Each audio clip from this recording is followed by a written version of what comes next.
Hello, this is Bullet, aka the Passive Aggressive Sherpa. In today's video, I want to talk about the game of Destiny I would make if given the chance. It would be for adults. It would be violent and beautiful in its realism, but definitely rated M for mature. However, before I go into this, I want to say that I was also working on a rant about the new Nightfall. But after spending hours writing that script, I realized a few things. One, I needed to calm down. My use of what Spock would call colorful metaphors were over the top. My use of profanity, especially the F word, were at all-time highs. I wanted to be able to convey my sincerest thoughts without resorting to such passionate and off-putting verbiage. Two, I'm just sick of making videos that talk about Bungie's failures. These are a group of amazing creators, and I don't like coming down on them. I don't like making those kinds of videos. I want to make videos like this one. I want to post fun clips of amazing and entertaining gameplay and reviews. Ranting about Bungie taking 2 steps forward, then 2 steps back is getting boring. However, I found putting this video together to be more difficult than I thought.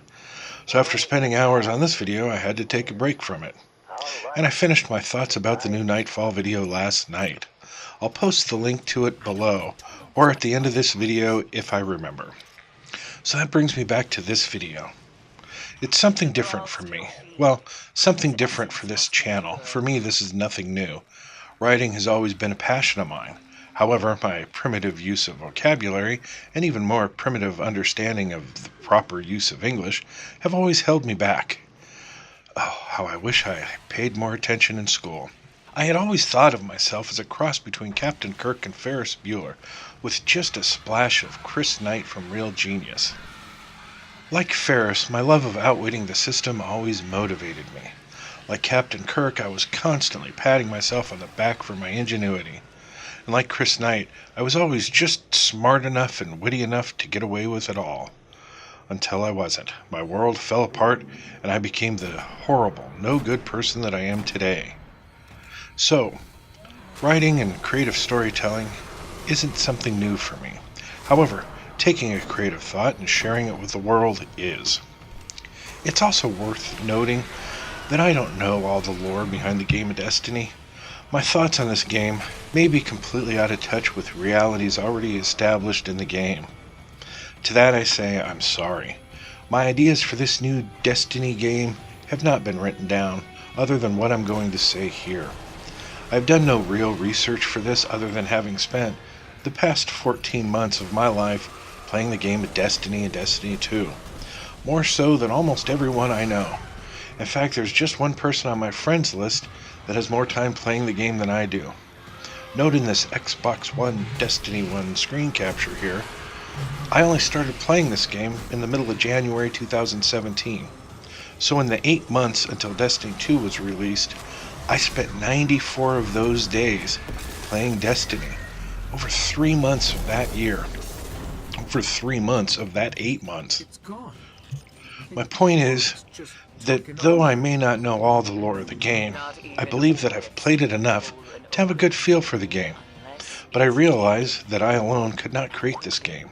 That it could only be created by those who not only care passionately about the game, but those who are well versed in its lore, those with a background in science, math, and those who are far more adept at storytelling than I. So please, bear that all in mind as I offer up to you my basic thoughts on what I like to call Destiny Dark. It's empty.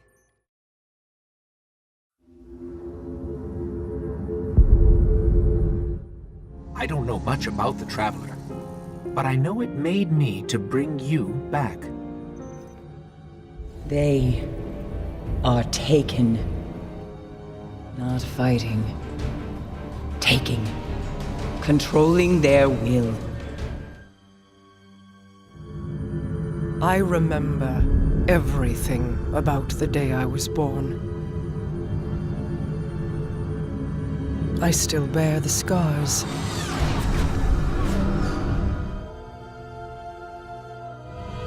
Marasav bows to no one.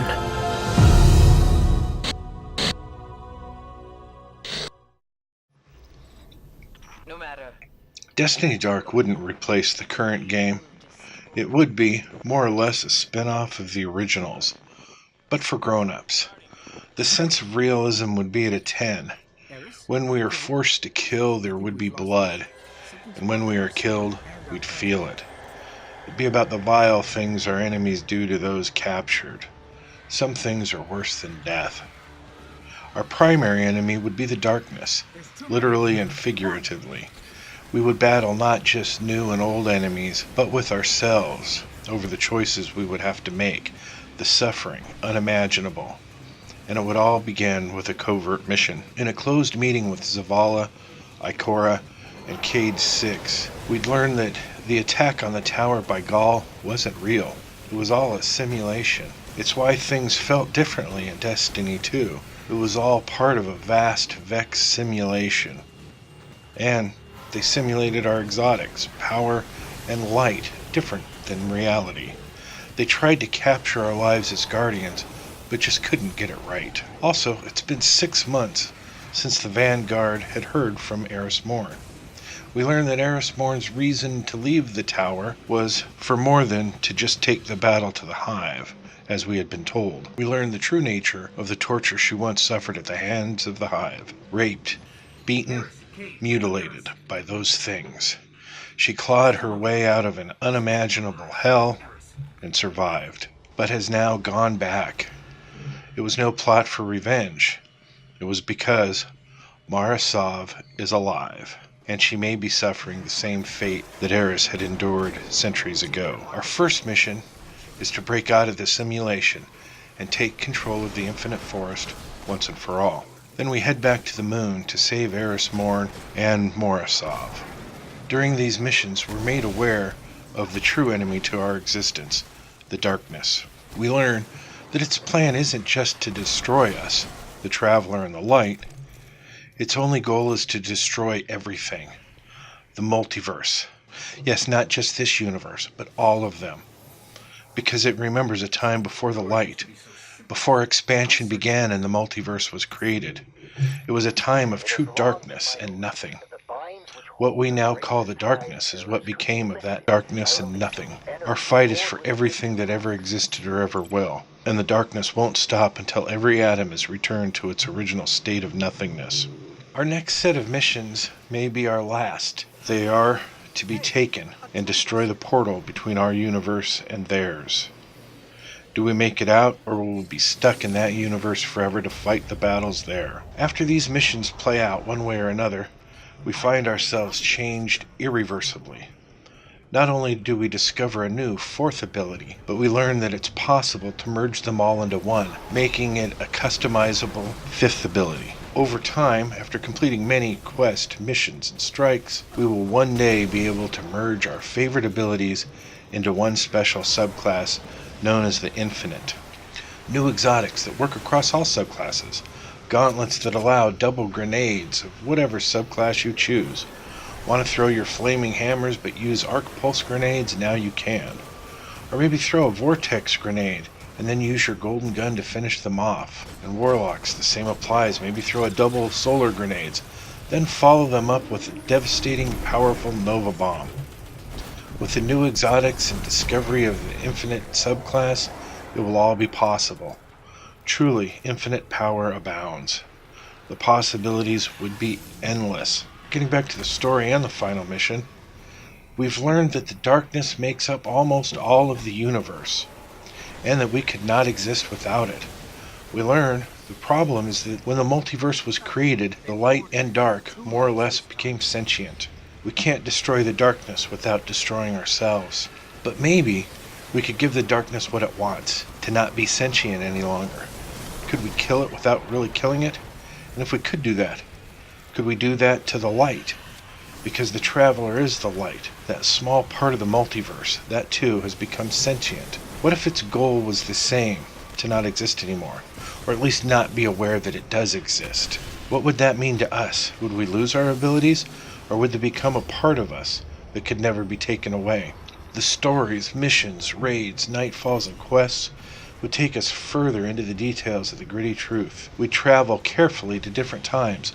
Our fights would now exist in the past, present, and future. Our goal is a constant battle to keep our enemies from doing what we did, opening up time itself. But our enemies have aligned and want to bring back the darkness, back into sentient existence, but without the light. And as guardians, we're the only ones that can stop them. Well, that's just the beginning of the Destiny Dark Universe I'd love to create or see created. I'm sure there's some flaws here and there, but I find myself thinking of this game that I've created in my head more and more. All the possibilities, because I miss that feeling I had when I first started playing Destiny. In fact, I went back into Destiny the other day to get some footage for this video. Not sure what I did, but I was summoned to the reef where I was given a new quest from the Queen's emissary. I was floored. I thought I had done all there was to be done in the game, and it turns out that game still has more to offer. What an absolutely amazing game it was. I've been playing Destiny 2 the past few days, working on some things, but honestly, all I could think about is, what's that quest in Destiny? I can't wait to get back there and figure out what it is. I haven't felt that way about Destiny 2 more than a couple of times over the months it's been out. Yet in Destiny, I felt that way almost every day. Anyways, that's it for this video. I hope you liked it, and I hope in some ways it inspires you to think about the game you'd like to make. Or maybe you like this idea. If you do, how about share it with your friends? And if you haven't already, how about hitting that like button and subscribing to my channel? Seriously, I need all the views and subs I could get. But most of all, thanks for watching.